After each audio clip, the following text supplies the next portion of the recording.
सलाम वालेकुम व्यूअर्स, कुल ना वो ठीक है, अच्छा है, जिंदा है। मैं अच्छा जिंदा है। हमारा প্রবাসে যে শোয়ার যে জায়গা সেটা আমি আপনাদেরকে দেখাবো। দেখুন, একটা উপরে বেড, একটা নিচে একটা বেড। উপরে বেড একেবারে কম জায়গা, ওই সিঁড়ি বেড়ে উপরে উঠতে হয়, অনেক কষ্টসাধ্য একটা ব্যাপার।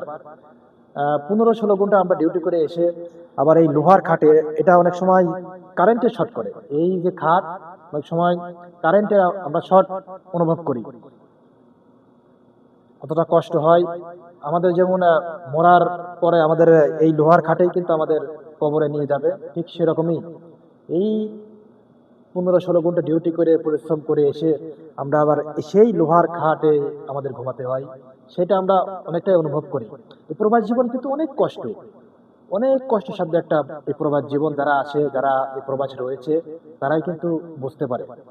আপনারা যারা দেশে থেকে অনেক কথা বলেন যে প্রবাস অনেক আরাম, অনেক অনেক শান্তি, আসলে কিন্তু তা না। প্রবাস অনেক কঠিন এবং অনেক কষ্টসাধ্য একটা এই প্রবাস।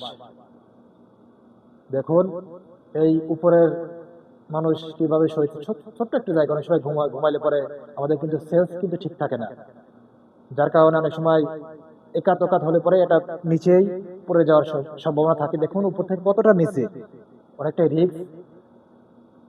তারপরেও আমাদের এই রিস্কের মধ্যেই আমাদের ঘুমাতে হয়, রিস্কের মধ্যেই আমাদের জীবন। যতদিন এই প্রবাসে থাকবো এভাবেই আমাদের থাকতে হবে।